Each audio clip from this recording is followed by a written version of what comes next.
शिरोळा ताज वेळाघरच्या संदर्भात 2 दिवसापूर्वी मुंबईत एक पालकमंत्री तसंच त्या खात्याचे मंत्री आदरणीय शंभूराजे दीपक केसरे यांची एक बैठक झाली आणि त्या बैठकीची बातमी प्रसिद्ध झाल्यानंतर ह्या संपूर्ण परिसरात एक संतापाची लाट उसळली। याचं कारण असं होतं की त्या लोकांनी कधीही ताजला विरोध केलेला नव्हता।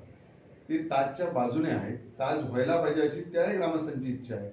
मच्छीमार बांधवांची जी 9 हेक्टर जागा आहे त्यातली तर घरं आहेत आणि 2-2, 3-3 गुंठे त्यांच्याकडे जागा आहे, तर ती वगळावी अशा प्रकारची त्यांची मागणी होती। याच्यापूर्वी सुद्धा निवडणुकीच्या पूर्वी तिथं भूमिपूजनाचा प्रयत्न झाला, त्यावेळी आपण सगळ्यांनी बघितलं असेल तिथल्या महिला भगिनी प्रचंड आक्रमक झाल्या होत्या। पण त्या काळात सुद्धा त्यावेळीचे पर्यटन मंत्री आदरणीय गिरीश महाजन साहेब यांनी तिथल्या लिंगेश्वर मंदिराकडे जाऊन सांगितलं होतं की तुमच्या कुठल्याही जागेला हात लागणार नाही। ते माझी शासनाला अशी विनंती राहील, आम्ही आता जिल्हाधिकाऱ्यांना भेटलो, त्यांना वस्तुस्थिती सगळी समजावून सांगितली। त्यांना म्हटलं तुमच्याकडूनही तुम्ही प्रस्ताव शासनाला पाठवा। पुढच्या आठवड्यात शंभूराजेंची वेळ घेऊन आमदार निलेश राणे यांनाही बरोबर घेऊन आम्ही तिथं त्या ठिकाणी वस्तुस्थिती सांगू। वेळ पडली तर पालकमंत्र्यांनाही त्यांना समजून सांगू की ही त्यांना कदाचित वस्तुस्थिती माहिती नसेल, इथली वस्तुस्थिती आहे ती अशी अशी आहे, हे लोक जागा द्यायला तयार आहेत। प्रश्न एवढा आहे की 110 एकरपैकी जवळजवळ 100 एकर जागा त्या ताज ग्रुपला राहते। 30 वर्ष त्या लोकांनी काहीच केलं नाही। त्यामुळे त्या लोकांचं म्हणलं अजूनपर्यंत तुम्ही आपण काय केलं, आता मोपा जवळ झाल्यामुळे सगळेच लोक यायला लागले।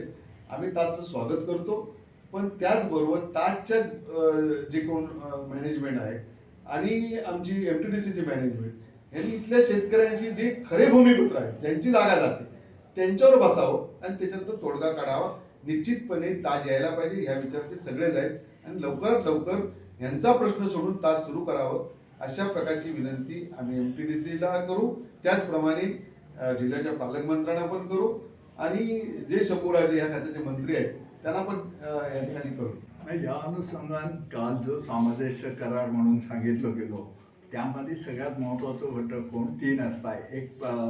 एक MTDC म्हणजे शासन, 2 ताज ग्रुप आणि 3 म्हणजे शेतकऱ्यांचे प्रतिनिधी।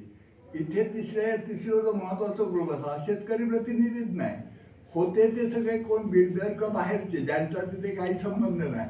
त्यामुळे ह्या सामंजस्य कराराला किंमत शून्य, म्हणजे काही ते अर्थ नाही राहिलो। आणि सगळ्यात महत्त्वाचं आमचं म्हणणं का की यामध्ये त्यासंबंधी माहिती हवी, कारण हो लढो 2-4 वर्ष 30 वर्षे लढो चालू असा। ह्या 30 वर्षाच्या लढ्यात सगळ्यांनी आमका चांगल्या पद्धतीचा सहकार्य दिला, पत्रकारितेने दिला।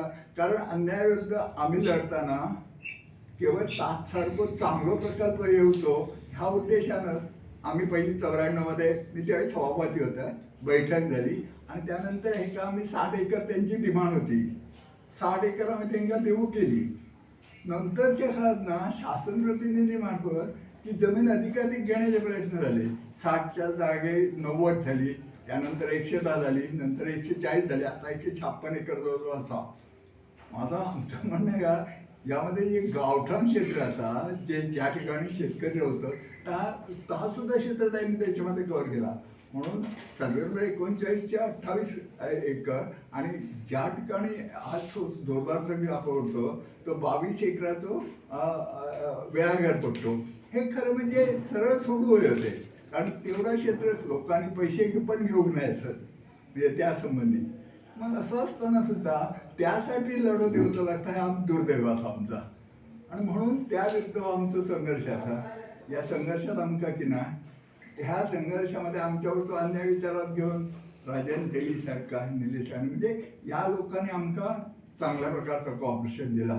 आजपर्यंत मिळालेल्या कॉपरेशनमुळे 30 वर्षामध्ये आमच्या न्याय्य बाजू चांगल्या पद्धतीने त्या कॉपरेशन मिळाला। आणि आमचं म्हणणं आहे आज असा ना ताज प्रकल्प आणण्यासाठी आम्ही सुद्धा प्रयत्नशील का होतो की आमच्याकडचे रोजगार मिळाला। आम्ही 85 जणांची पहिली यादी दिली सभापती असताना, पण तरी सुद्धा की ना ते बिचारे तसेच राहिले। आज 30 वर्ष होऊन गेली, आम्ही जागा दिली, काही झाला ना। आता ही परिस्थिती भयानक निर्माण झाली की आता ते सगळे जागा घेण्यासंबंधीचे सुद्धा प्रयत्न सुरू झाले। आमचा एक ताबविरोध असा, मग आमच्या जीवन मरणाच्या अस्मितेचा प्रश्न असता। कारण जर आम्ही तिथे राहूच शकलो ना तर मग म्हणजे हे जे भूमिपत्र असत, मी तर आणि मी सभापती असल्यामुळे त्या काळामध्ये या लढ्यामध्ये पूर्ण उतरलो.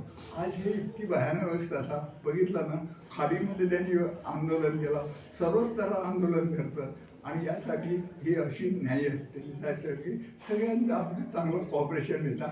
पत्रकारितेने आमच्या लढ्यात, न्याय लढ्यात अतिशय चांगलं प्रतिसाद दिलं, पाठिंबा दिलं. कारण वस्तुनिष्ठ परिस्थितीचं त्यांनी संपूर्ण माहिती घेतली आणि त्यांनी पाठिंबा दिलं. त्यामुळे आमचं लढो हो आमच्यावरच्या अन्यायाविरुद्ध असा आणि तो हे 2 क्षेत्र वगैरे तर ताज प्रकल्प होण्यासाठी पूर्णतः पाठिंबा आमचं राहत. पूर्ण आम्ही सक्रिय असो, म्हणजे आणलंच आम्ही तेव्हा आम्ही सक्रिय असो. एवढाच आमचा सगळ्यांचा एक मुख्य म्हणणं असा. इथे आमचे सल्लागार म्हणजे या संबंधी भाऊ आंदोलकर पण असतात.